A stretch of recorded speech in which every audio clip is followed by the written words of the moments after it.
Welcome to the end of another highly questionable week. What do you like today, Bo? Kobe's retired for 24 hours. We'll be right back to laughing at Kobe. Vamos, papi.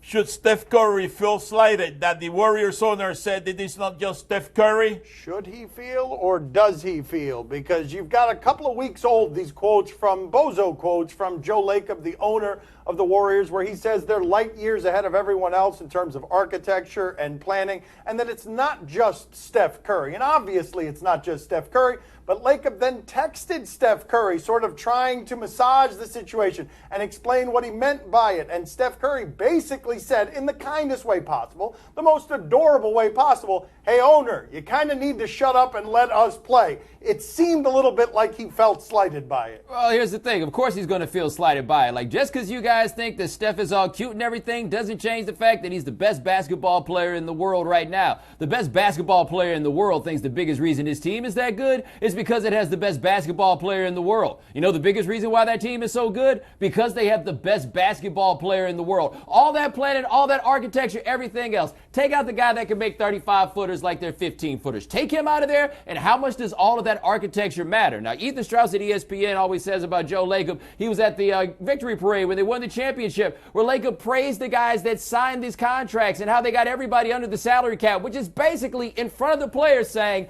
good job getting these dudes to take below market values. Yes, Steph feels slighted. This is what ended the Bulls, by the way, of Michael Jordan, this tension between organization wanting credit and players wanting credit, and it's what Pat Riley calls the disease of me. The problems don't start on your way to winning. It's when you've won, and now everybody wants their share of the credit. I think that I know what the Steph Curry really wanted to say. Yeah. Uh-oh. Oh, no. You! Yeah, there it is. There it is. Wow. Comedic pause. I like the way he did that because I was really afraid that he had forgotten what we were talking about. I just drifted off. I mean, to be fair, that happens to me from time to time, too. Yeah.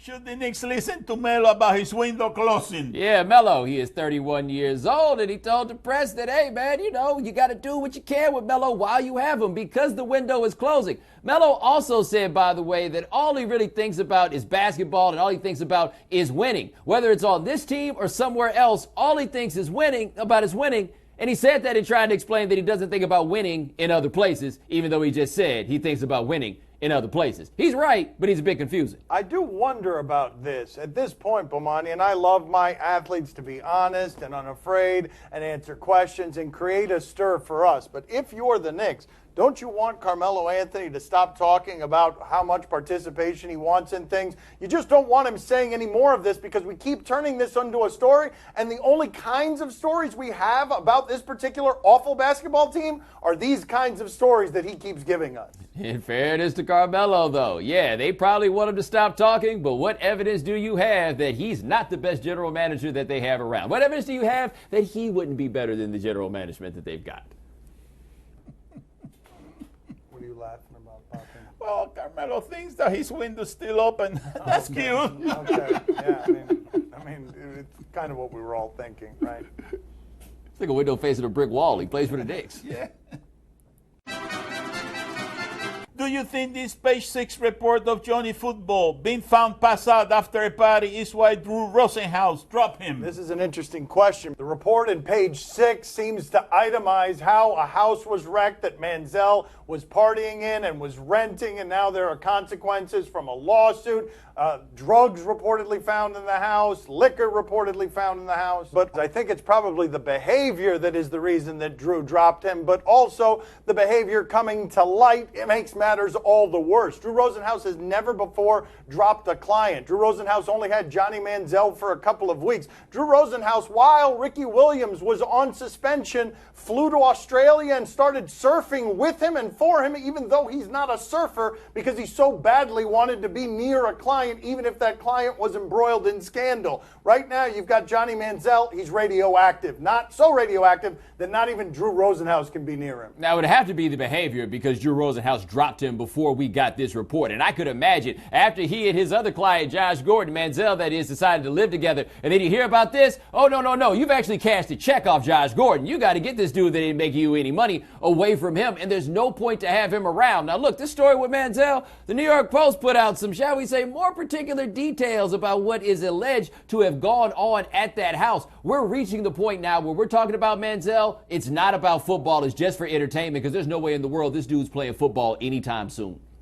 Oh, the story says that they found a champagne glass on a tree. Yeah, that's right. Oh, that must have been some party. That's you know, a party's gotten pretty good when there's a champagne glass in a tree. Yeah, that's how we knew the party was good there. The champagne glass. Yeah, that's one of the details.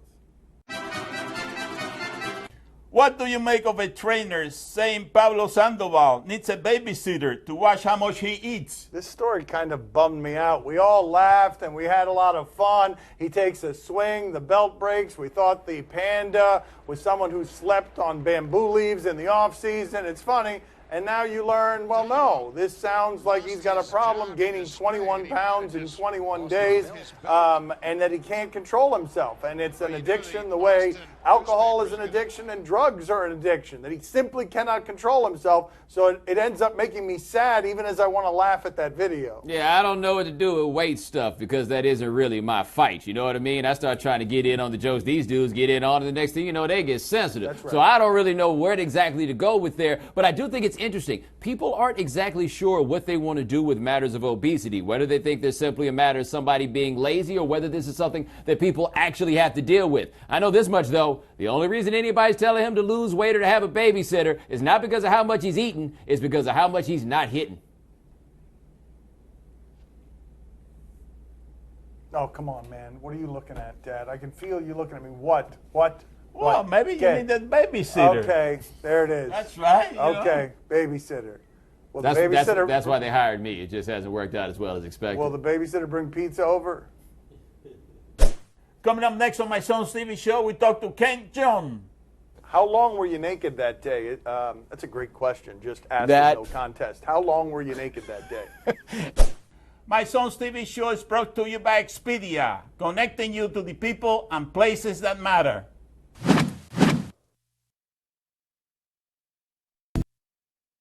Joining us at the beach today is Jeong. The naked guy from The Hangover, Dr. Ken, airs Friday nights on ABC. He was actually a doctor. Let's talk to him a little bit. How'd the conversation go with your wife, with your family, when you're like, yeah, I'm going to get out of medicine. I'm going to go and pursue laughter full time? Yeah, it was, I'd actually had booked the role as a doctor in Knocked Up while having my day job where I filmed it during a vacation week. And it was the writer-director Judd Apatow had hired me for that movie. And that was kind of, I guess, looking back, it was definitely my big break. And coming back to work, like, my wife could tell, she's also a physician herself, and she could just tell, like, there was a potential that my heart would be somewhere else. And she was almost like that college coach telling the athlete, it's time to go pro. So it was really my wife's encouragement, actually, that because I was actually thinking about maybe doing both at the same time, or I really didn't know what I was going to do in my life at that time. And it was actually my wife and my family made it so easy for me, and they're very supportive. You got a story for us? A patient didn't know that their doctor was a stand-up comic, went to the comedy show and was like, wait a minute, that's my doctor. What is he doing up there telling jokes? That's the guy who's treating my kidney condition. Right. There was exactly. There was actually a patient of mine, 70-year-old white woman who had actually seen me. This is like over 10 years ago on BET's Comic View, a very popular stand-up comedy show. This 70-year-old white woman go, "Psst, I saw you on BET. West Side till I die, yo." She didn't say that part, but it was definitely like that's so cool that you watch me on BET. So I thought that was awesome. Can you tell us a hangover story that people don't know? I think there's something. You were running around naked. You got in trouble with the Mandalay Bay, right? There was an issue there because you were running around naked? Forget the one people don't know. How about this one he seems to know about you running around naked at the Mandalay Bay? There was, well, to your point, when we're filming in the first Hangover movie, we were filming on an open strip, not at the strip, but just on an open outdoor I can't describe where it is, a field, and where I did kind of the now iconic trunk scene where Mr. Chow jumps out naked. There were complaints from like people who lived in apartments like maybe a couple of blocks down, hearing a lot of noise and a naked Mr. Chow with a crowbar, and one of the policemen who was kind of surveying the scene threatened to shut down production. And I remember the director, Todd Phillips, came up to him and said, well, I did Old School where Will Ferrell streaked naked, and the cop in Vegas said, well, you can get away with that stuff in Hollywood, but not here in Vegas. And it made me laugh because literally there was a billboard of a stripper right behind him, you know, and saying that. It was like the dripping irony that was there. It made us laugh. How long were you naked that day? That's a great question. Just ask no contest. How long were you naked that day? It was hours. It was a long. We shot that scene all morning and a little bit into the afternoon, because you have to, in movies, you're shooting it from every different angle. You're doing a wide shot, a master shot, a single, a reverse master, and so I'd have to say some of my person was on Bradley Cooper approximately 40 times. So, yeah. Wow. And it was your idea, correct? It wasn't it? You like went to them with the idea. Yeah, it was my idea because at that time I knew it would be in the midpoint of the movie. They had already encountered Mike Tyson and a tiger. What else could go wrong?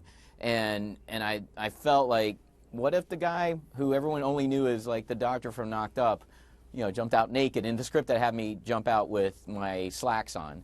And I was a big fan of Old School and Will Ferrell's like streaking, and that it was really inspired by that, to be honest. And I remember pitching that idea to Todd, and Todd Phillips, a writer-director, and I said, well, what if Mr. Chow jumped out naked? And Todd was like, you don't have to tell me twice. Ken, my father wants a shot at you. Go ahead, Poppy. Ken, what is the worst moment you have had doing a stand-up comedy?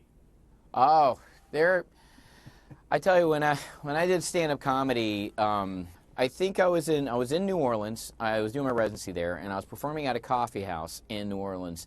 4 people there, 3 of them comedians, me trying out my material, new jokes. It was so bad, and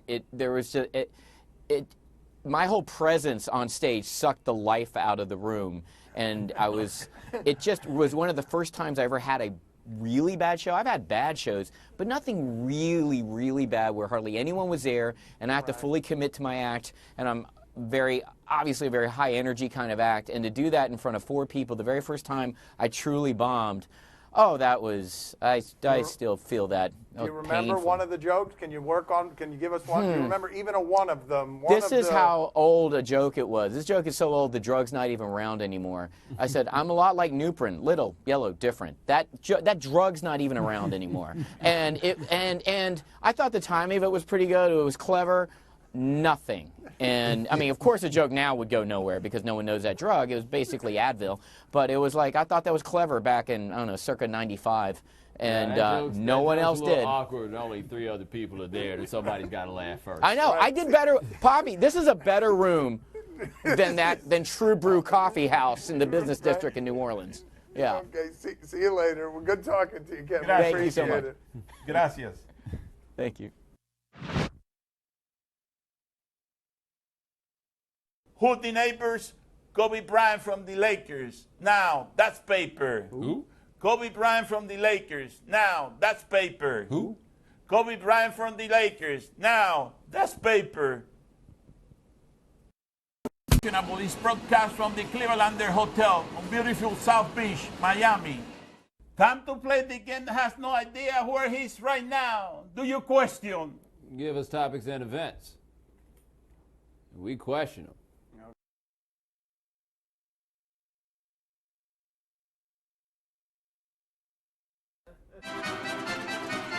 Do you question if this was necessary? I'm pretty excited to see what this is. I'm sure it love wasn't. it. I love it when we start this open-ended. Do you question if this was necessary? Oh! Oh! Whoa! That was not not necessary. Safe. I mean, who are you fooling there? Like, what? Hold on. Did she just stunt on him and Yes. bunt on him Yes. at the same damn time? Stunt and bunt. Yes. Yes. Wow. That's exactly what happened there. Like, did she like? When did you decide that you were going to practice this? Did you go to the cage and do that? Well, that's nothing.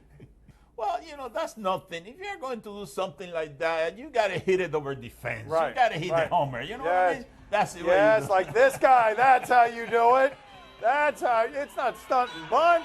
No, that's how you do it. See, that is pretty impressive. I am a little bit more impressed by that. I I mean, have to say. wow, that is great right there. Who are all those people that came to watch this game? How By the did way, that was there not- nothing else going on? How did that not lead our show? It was better than the Mello story. Do you question whether this couple had its priority in order?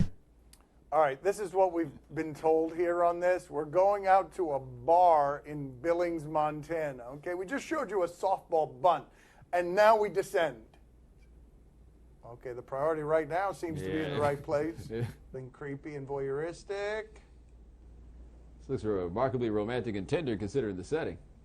Oh, there we go. I figured somebody came in to stick the place somebody's up. sticking the place up. Okay. Yes. Oh, no, they totally have the right idea. Yeah, That guy is not there to Right, see them. right. He has found the person that he came to speak to, and now he's on the way out. This ain't Yes. that Ben Carson story. The Wow, robbers. another guy. Oh. Another guy. Well, he's Yep, okay. They all came to see the same yeah, guy. Yeah, just keep it moving. That's fine. They're not going to bother us. They're not going to ID us. That's They right. were looking into each other's eyes. They didn't look into mine. That's right. You think that's romance. They are dedicated to not witnessing, which That's right. sometimes is the way to go. Which That's right. sometimes is the way to go. I tell you what that bartender needed. A putter. Oh, yeah. Butter, yes. Oh, yeah. Yeah, like this guy. Look like at that this guy. guy. Yes, this guy's going to rob That's your right. cash register. That's right. That's Yeah, it. I got to tell you this, too. I know a little bit about the rural states of our country. Those dudes might have robbed the only bar where the bartender ain't got a little something for you if you think you're going to rob the place. I really don't know what kind of business he's running in the Wild, Wild West. Okay, but you're talking about that video. No, Look no, at I mean, this I'm watching video. this, too. Yeah, that is the video I just we had need to be another point I watching. needed to make. I know, you did make that point well, but we've got to be watching this. Yeah, I mean, people, eyes, ears. Do you question whether this pedestrian was lucky or unlucky? I mean, the answer is yes. We're going to Russia. That's how we know. The All answer right. here is yes. This is great to you question. Softball bunt, robbery, and we go to Russia for a pedestrian. There's pedestrian. Oh, that's unlucky. No, that's unlucky. No. The good luck was followed by bad luck, but the good luck is far more important. I think the car was going to stop and not hit him. He was going to be fine until he backed up into the real harm's way. Harm's way. No way to really know, but I think by the time we got to the end of this turned into lucky for him because there appeared to be a good Samaritan, and he could at least milk that into dinner. Really? Oh, yeah, easy. What was Tim Kalasha doing in Russia? I know, that's weird. Why was Kalashaw out there on the street corner with a bag in his hand? It's weird. He's right. Kalashaw hadn't moved that fast as he was trying to get into a Peter Tosh concert in 1980. Time to play the game that made the terrible, terrible mistake going commando today. See? Or no? You tell us what's on television tonight. We'll tell you if we're intrigued. Let's talk about something else. Beginning Saturday on ESPN and ABC, the NBA playoffs. Oh, yeah, I'm all about the NBA playoffs. Been a great NBA season. But, Monty, the Celtics are the most surprising thing in the sport, are they not? They're pretty close. They've exceeded expectations. Let's not talk about them. Let's talk about a Hawks fan. 42-31. Al Horford's little brother. Yes, Al Horford's little brother. There it is. Yes, very subtle, Al Horford's little brother. Got a little look here, and let me see what's got going on back there. Bomani, are you intrigued? The thing is, he's going to be like that for the rest of his life. Like, somebody's got to start dealing with that. That video's like a year old, and it doesn't matter. By the way, NBA playoffs, best thing in sports. Boppy, are you intrigued? Oh, see, I'm very intrigued. I'm ready to make my prediction for the NBA Finals. Oh, I wonder which way this is going to go. On the West, it's going to be the Warriors. Right. And on the East, it's going to be the Heat. Yes, there it is. Hey! No one saw that coming. And And who's going to win in the finals, Poppy? Okay. I'm not ready. I'm not All ready right, to he's make not my ready. Okay, prediction he's yet not on ready. that one. Okay, not ready yet. You look like you're ready to hit the gym, though. There was a lot of jiggle there. Old man jiggle. Sunday on NBC, Little Big Shots. This is talent shows for kids. Steve Harvey's involved. Ellen DeGeneres is involved. Let's see if you can change my mind with some video.